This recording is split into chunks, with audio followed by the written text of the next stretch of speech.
ज्याचे आरमार त्याचा समुद्र, हे शिवाजी महाराजांनी पुरेपूर ओळखले होते. कोकणात स्वराज्याचा विस्तार करताना तिथल्या व्यापारावर जर मराठी अंमल हवा तर मराठी आरमार मजबूत हवे, ही आरमार निर्मितीची धारणा असावी. सुरुवातीच्या काळात थेट समुद्र किनाऱ्यावरील बंदरं आणि जलदुर्ग हे स्वराज्याच्या ताब्यात नसल्याने समुद्रातून 40 किलोमीटर आत वसईच्या खाडीत, उल्हास नदीच्या काठावरती दुर्गाडी इथं आणि नंतर धरमतर खाडीतून आत भोगावती नदीच्या किनारी पेण इथं शिवाजी महाराजांनी स्वराज्याच्या आरमार निर्मितीची मुहूर्तमेढ रोवली. हिंदुस्थानात नौकानयनाचा आणि समुद्र व्यापाराचा प्राचीन इतिहास होता. 15व्या शतकात विशाळगडचे स्वामी शंकरराय मोरे यांचे 300 जहाजांचे आरमार होते.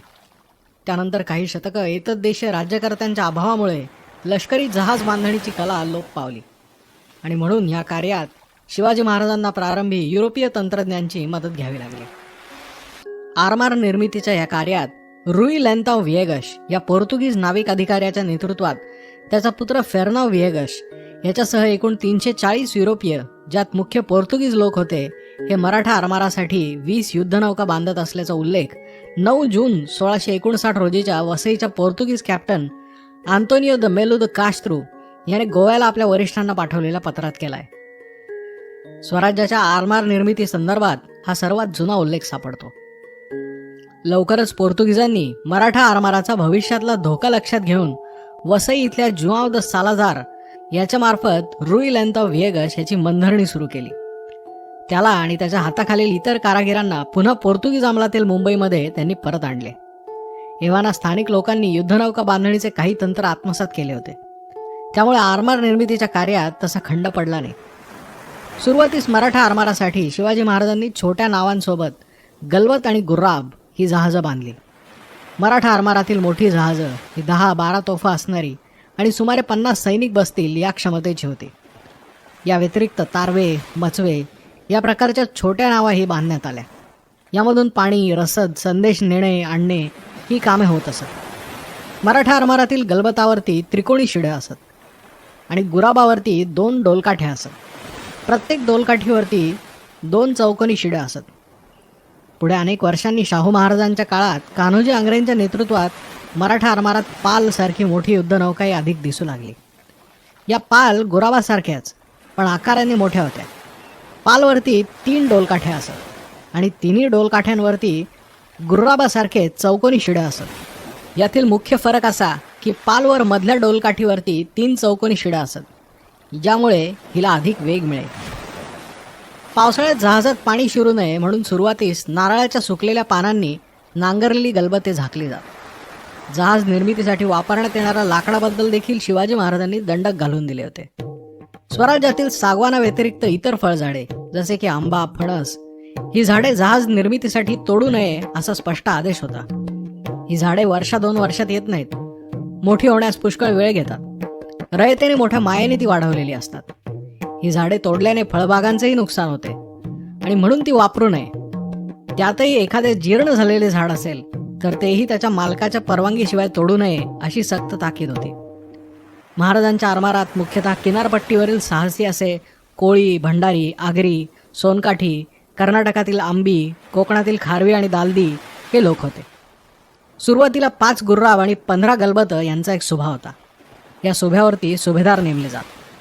शिवाजी महाराजांच्या काळात वेंडजी सारंग उर्फ दर्या सारंग, दौलत खान, मायनाक भंडारी हे मराठा आरमाराचे प्रमुख अधिकारी होते.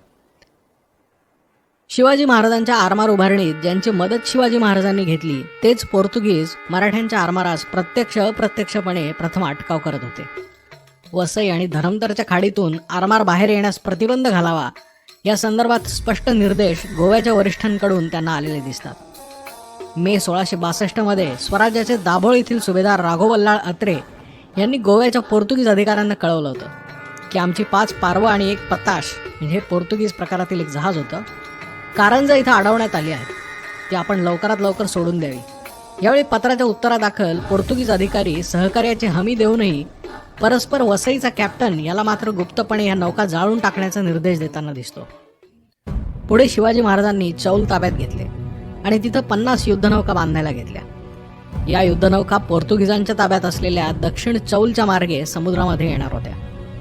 याबद्दल चौलच्या कॅप्टनने गोव्याच्या विजराईला कळवले असताना प्रत्युत्तरादाखल विजरेकडून देखील शिवाजी महाराजांचे बळ कोकणात अधिक असल्याने तुर्तास सामोपचाराचे धोरण ठेवून त्यांच्या नौका समुद्रात जाण्यापासून अडवू नयेत असे आदेश दिले. यावरून स्वराज्याच्या वाढत्या आरमारी सामर्थ्याची आपल्याला प्रचिती येते. पहिल्या सुरत लुटीच्या अवघ्या 6 महिन्यात म्हणजे 16 जून 1664 रोजी सुरतेच्या इंग्रजांनी कारवारच्या इंग्रजांना पाठवलेल्या एका पत्रामध्ये शिवाजी महाराजांकडे 60 फ्रिगेट असून ते पुन्हा सुरतवर समुद्रातून हल्ला करून त्या बंदरातील पर्शिया आणि इतर ठिकाणाहून आलेली जहाजं ताब्यात घेण्याचा बेत आखत आहेत अशा काही नोंदी मिळतात. पोर्तुगीज आणि इंग्रजांच्या जोडीस डचांनीही त्या काळात मराठा आरमाराची दखल घेतली होती असे दिसून येते. आशियाई डच वसाहतीचे प्रमुख केंद्र असलेले इंडोनेशियातील जकार्ता इथं डच अधिकाऱ्यांनी नोंद केली आहे की शिवाजी महाराज सध्या 50 फ्रिगेट बांधत असून सुरत येथून बादशहाच्या मक्का इथं जाणाऱ्या जहाजांवरती हल्ला करण्याचा त्यांचा बेत आहे. एकंदर दक्षिणेत चौलपासून उत्तरेत गुजरातपर्यंतच्या समुद्रात मराठा आरमाराचा आता वावर सुरू झाला होता. छत्रपती शिवाजी महाराजांनी प्रत्यक्ष नेतृत्व केलेली अशी एकमेव आरमारी मोहीम म्हणजे बसरूरची स्वारी. दक्षिणेतील बेदनूर राज्याच्या अंतर्गत बसरूर हे बंदर येतं. 1665च्या फेब्रुवारीत शिवाजी महाराजांनी स्वतः नौका स्वारी केली. कारवार आणि सुरतेच्या इंग्रजी पत्रव्यवहारानुसार 85 लहान आणि 3 मोठी जहाजं आणि सुमारे 4000 सैनिक एवढे सैन्य घेऊन महाराज बसरूरवर चालून गेले. या स्वारीत महाराजांना 2.5 लाख रुपये मिळाल्याची नोंद डचांच्या पत्रव्यवहारातून आपल्याला मिळते. सभासद बखरकार मात्र या स्वारीत 2 कोटी होऊन मिळाल्याची नोंद करतो.